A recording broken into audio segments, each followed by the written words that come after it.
In its pursuit towards Atmanirbhar Bharat, country's energy demands are growing. Union government's aim is to have an energy agenda to ensure energy justice blended with a sustainable growth. The country is moving towards a gas-based economy and is working towards increasing the share of natural gas from 6.3% to 15% in the energy mix in coming years to ensure cleaner, greener and more inclusive future for India. सरकार gas based economy के सभी आयामों पर ध्यान दे रही है। देश में गैस इंफ्रास्ट्रक्चर को मजबूत करने के लिए एलएनजी टर्मिनल्स की संख्या बढ़ाने, नेशन वाइड गैस ग्रिड और सिटी गैस डिस्ट्रीब्यूशन नेटवर्क पर एक साथ काम किया जा रहा है। We are witnessing a quantum leap in this saga of natural gas. Kochi, the port town of Kerala, is now being connected with Mangaluru, another port city in Karnataka. Kochi-Mangaluru pipeline is a part of Government of India's ambitious plan to connect these states with national gas grid to reap the benefits of gas-based economy.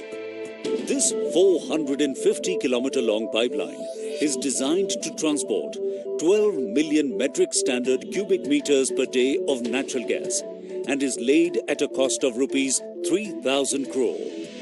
The LNG imported at Kochi is regasified to provide the state of Kerala and coastal Karnataka uninterrupted clean energy and affordable fuel. Households and commercial units would be served with piped natural gas and transport sector across 10 districts. This will improve air quality of the cities. Gas pipelines eliminate the need of moving fuels through road tankers and reduce the congestion on roads. The pipeline offers clean industrial fuel and feedstock for the petrochemical and fertilizer sectors and provides an opportunity for multiple gas-based industries to emerge, thus creating innumerable direct and indirect job opportunities. The pipeline project itself created over 12 lakh man-days of employment during the construction. Laying of this 30-inch and 24-inch pipeline amidst highly populated habitations, squeezed right-of-use passages, tough terrains, rocky areas, hillocks. Water bodies posed complex challenges which were handled innovatively by use of advanced technology. This pipeline augurs a sparkling future by bonding states and fueling economy. Prime Minister Shri Narendra Modi ji dedicates this GAIL India Limited's magnificent venture of Kochi-Mangaluru natural gas pipeline to the nation today.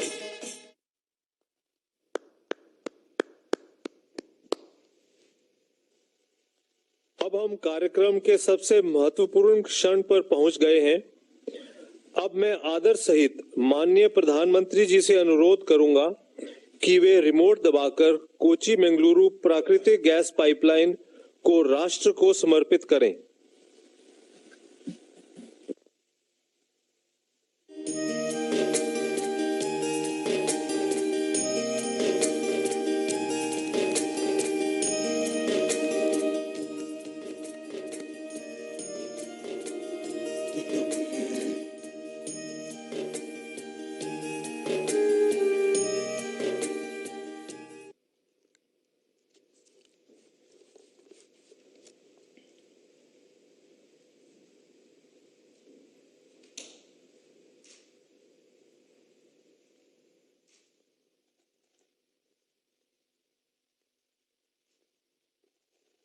नमस्कार।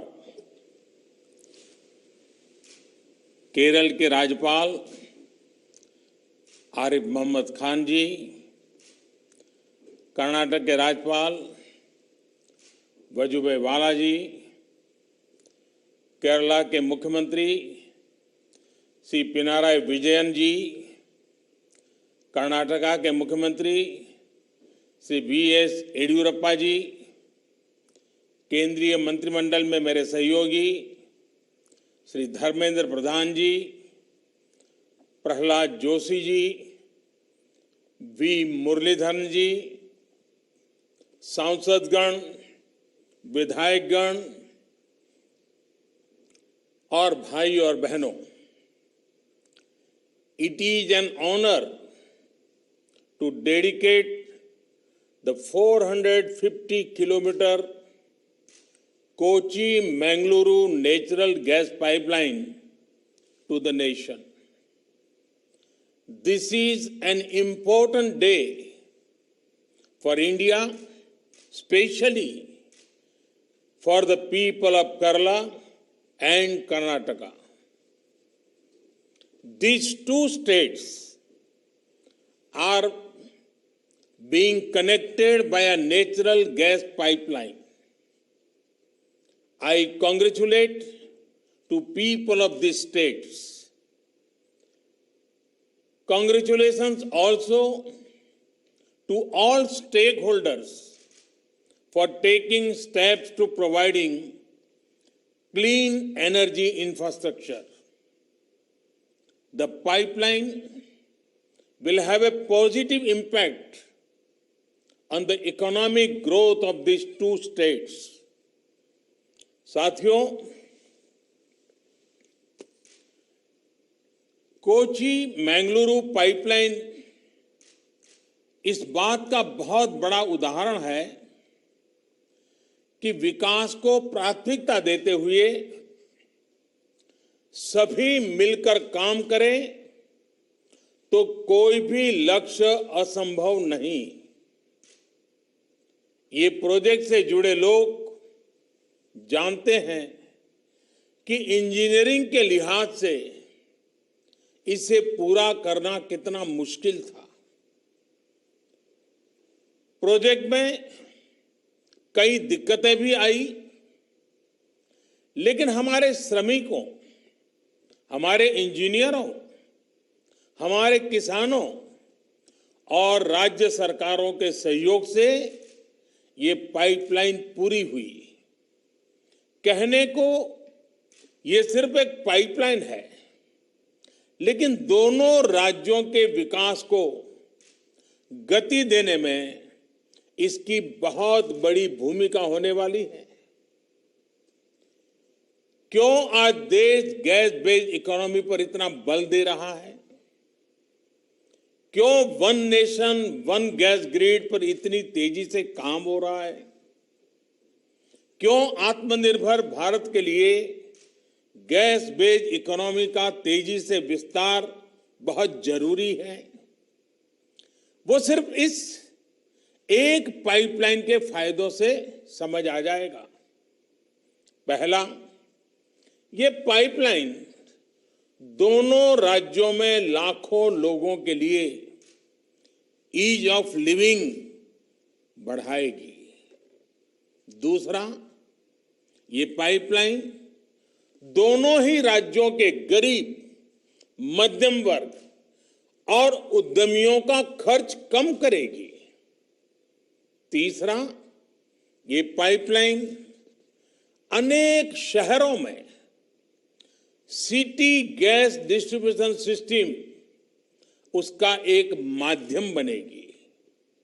चौथा, ये pipeline अनेक शहरों में CNG आधारित transport system को develop करने का आधार बनेगी।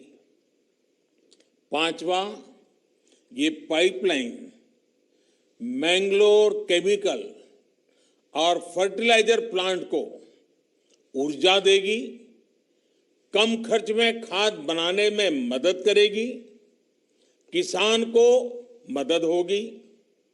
छठा, ये पाइपलाइन मैंगलोर रिफाइनरी और पेट्रोकेमिकल को ऊर्जा देगी, उन्हें स्वच्छ ईंधन देगी।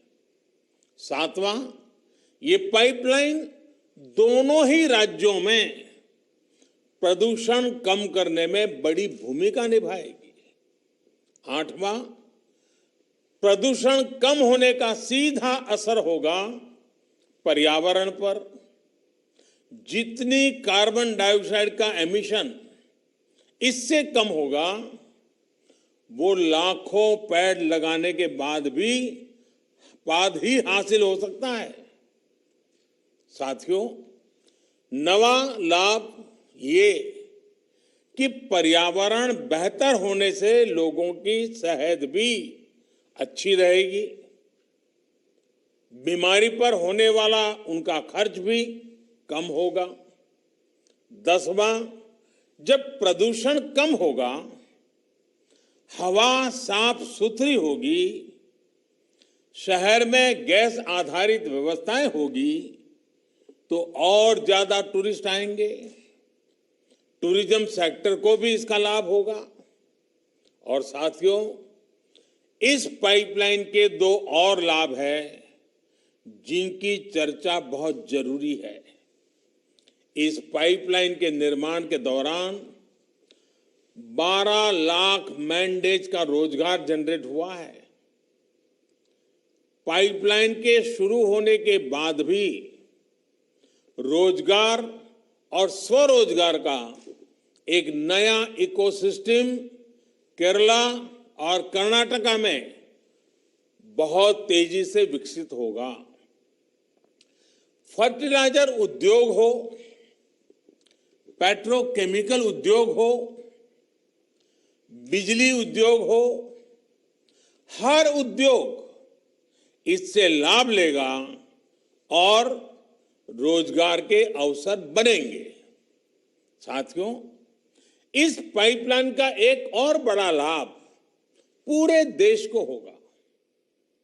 जब ये पाइपलाइन पूरी क्षमता से काम करना शुरू कर देगी, तो देश की हजारों करोड़ की विदेशी मुद्रा खर्च, ये खर्च बच जाएगा। भारत COP21 के लक्ष्यों को लेकर जिस गंभीरता से काम कर रहा है, ये प्रयास हमें उसमें भी मदद करेंगे। साथियों, दुनिया भर के एक्सपर्ट्स का कहना है कि 21वीं सदी में जो भी देश अपनी कनेक्टिविटी पर और क्लीन एनर्जी पर सबसे ज्यादा जोर देगा, तेजी से काम करेगा, वो तेजी से नई ऊंचाई पर पहुंचेगा।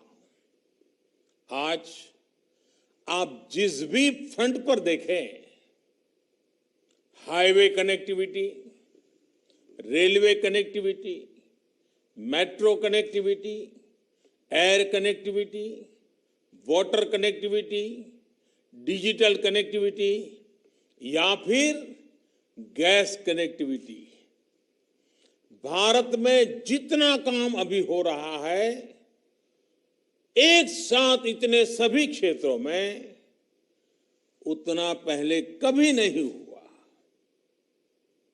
एक भारतीय के तौर पर ये हम सभी का सौभाग्य है कि हम ये होते हुए अपनी आंखों से देख रहे हैं। हम सभी विकास के इस नए आंदोलन का हिस्सा है। भाइयों और बहनों, पिछली शताब्दी में भारत जिस भी रफ्तार से चला, उसकी अपनी वजह रही है। मैं उनके विस्तार में नहीं जाना चाहता, लेकिन इतना तय है कि आज का युवा भारत दुनिया पर छा जाने के लिए अधीर भारत अब धीरे नहीं चल सकता। इसलिए ही बीते वर्षों में देश ने स्पीड भी बढ़ाई और स्केल भी बढ़ाया, साथ साथ स्कोप भी बढ़ाया। साथियों, भारत की नई पीढ़ी का एक अच्छा गुण है कि वो तथ्यों के आधार पर चीजों को परखती है और उसकी सफलता विफलता को तुलनात्मक रूप में भी एनालाइज करती है और हर एक बात को तर्क के आधार पर, तथ्य के आधार पर स्वीकार करती है। भारत में गैस बेस्ड इकोनॉमी को लेकर अभी जो काम हो रहा है, उसमें भी कई तर्क और तथ्य बहुत ही महत्वपूर्ण है। साथियों, हमारे देश में पहली inter state natural gas pipeline 1987 में कमीशन हुई थी। पहली पाइपलाइन 1987 में कमीशन हुई थी। इसके बाद 2014 तक यानी 27 साल 27 इयर्स में भारत में 15,000 किलोमीटर नेचुरल गैस पाइपलाइन बनी। आज देश भर में पूरब, पश्चिम, उत्तर, दक्षिण 16,000 किलोमीटर से ज्यादा नई गैस पाइपलाइन पर काम चल रहा है। ये काम अगले 4-6 साल में पूरा होने वाला है। आप कल्पना कर सकते हैं, जितना काम 27 वर्षों में हुआ, हम उससे ज्यादा काम उसके आधे समय में करने का लक्ष्य लेकर चल रहे हैं। साथियों, इसी तरह एक और उदाहरण है सीएनजी स्टेशन का।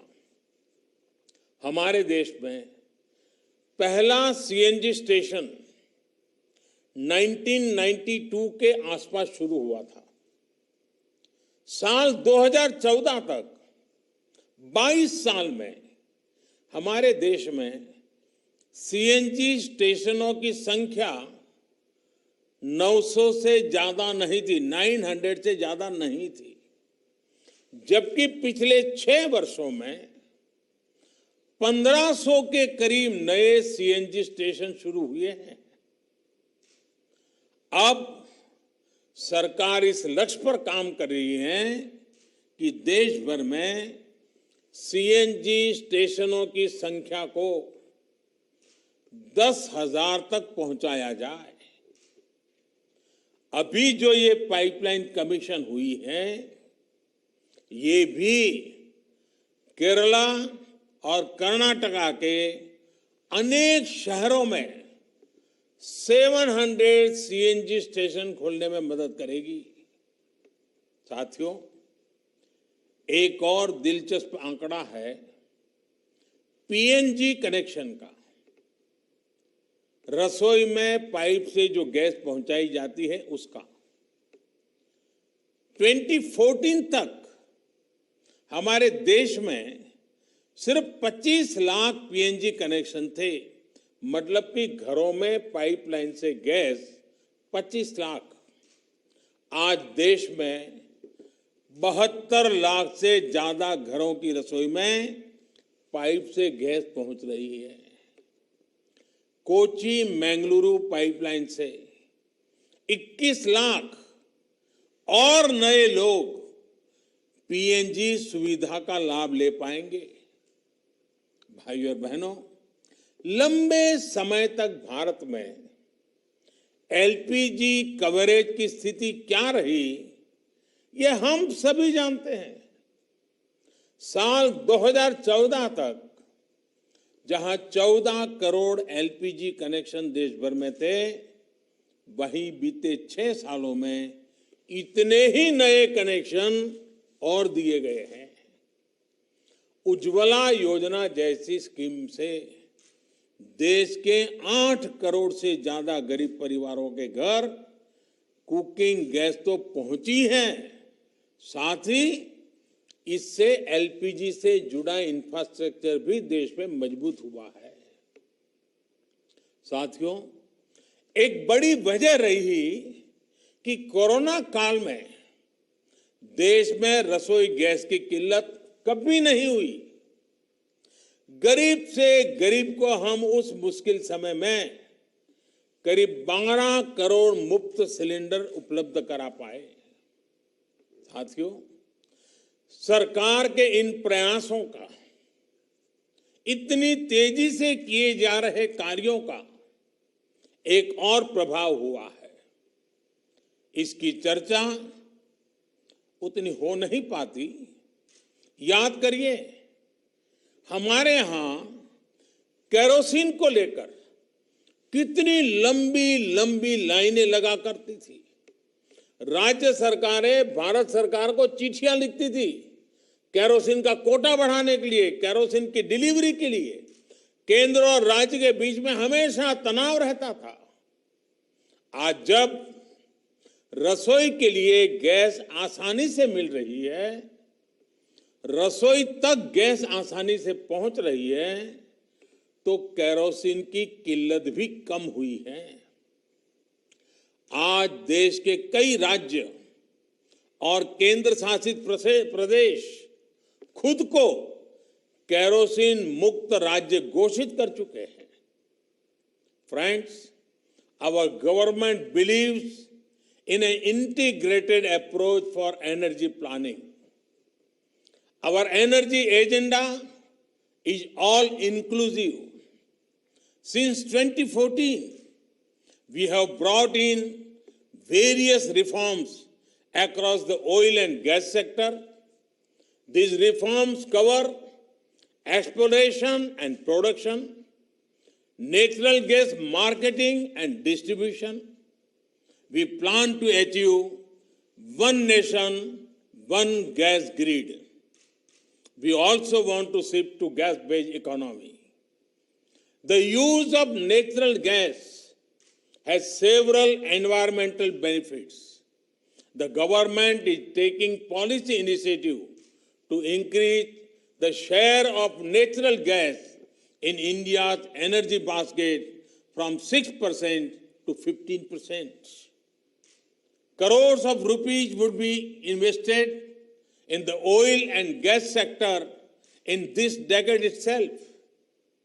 Dedication of this Kochi-Mangaluru natural gas pipeline of GAIL is a part of our journey to move towards one nation, one gas grid.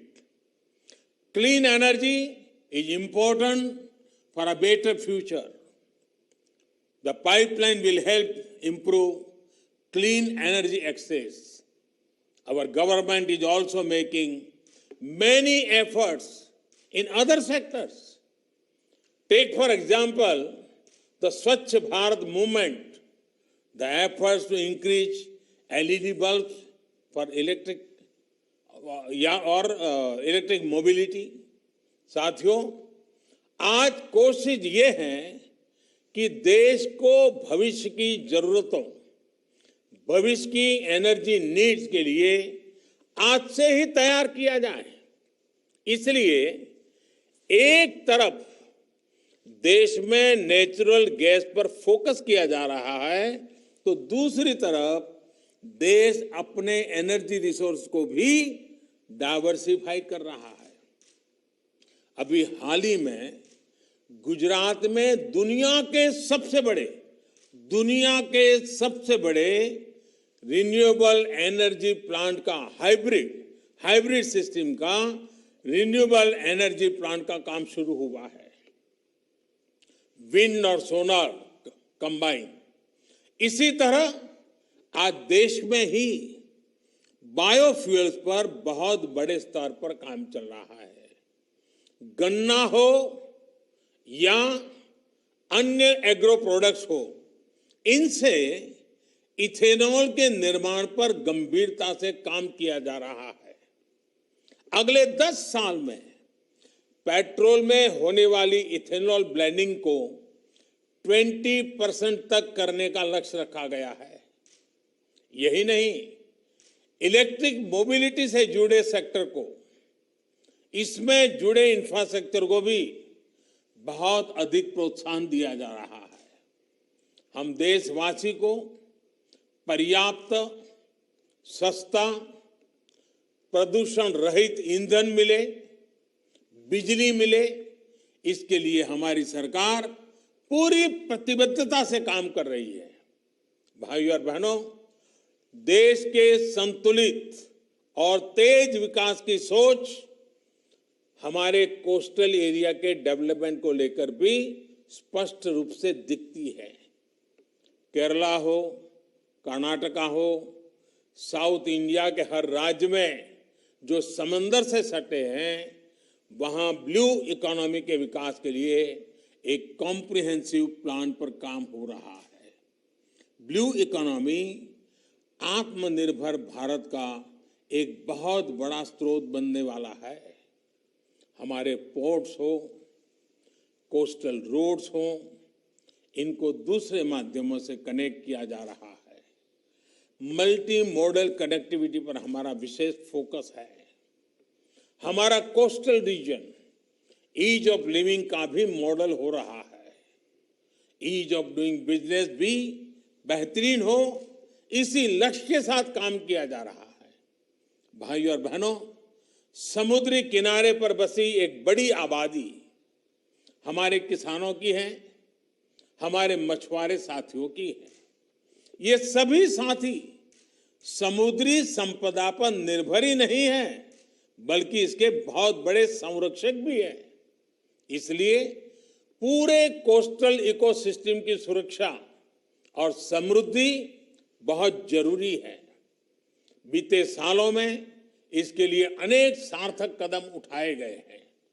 मछुआरों को डीप सी फिशिंग के लिए जरूरी मदद हो, फिशरीज का अलग डिपार्टमेंट बनाना हो, मत्स्य व्यापार से जुड़े साथियों को भी सस्ते ऋण के लिए किसान क्रेडिट कार्ड देना हो, इससे सामान्य मछुआरे साथी को भी लाभ हो रहा है। कुछ महीने पहले देश में 20,000 करोड़ रुपए की मत्स्य संपदा योजना शुरू की गई है। इसका सीधा लाभ केरला और कर्नाटका के लाखों मछुआरे साथियों को होने वाला है। आज मछली से जुड़े एक्सपोर्ट में तो हम तेजी से आगे बढ़ ही रहे हैं। एक क्वालिटी प्रोसेस सी फूड का हब भारत हो, इसके लिए भी हर जरूरी कदम उठाए जा रहे हैं। दुनिया में सीवीड की डिमांड बढ़ रही है, जिसको पूरा करने में भारत अहम भूमिका निभा सकता है। सीवीड फार्मिंग के लिए किसानों को जितना प्रोत्साहन मिलेगा, उतनी ही तेजी से इस क्षेत्र में भी हम आगे बढ़ेंगे। हम एकजुट होकर संकल्पित भाव से काम करेंगे, तभी हम हर राष्ट्रीय लक्ष्य को तेजी से हासिल कर पाएंगे। एक बार फिर कोची मंगलुरु गैस पाइपलाइन के लिए केरला और कर्नाटक के सभी नागरिक भाइयों बहनों को, इस काम से जुड़े हुए सभी महानुभावों को अनेक अनेक बधाइयां देता हूं, बहुत बहुत बधाई देता हूं। धन्यवाद।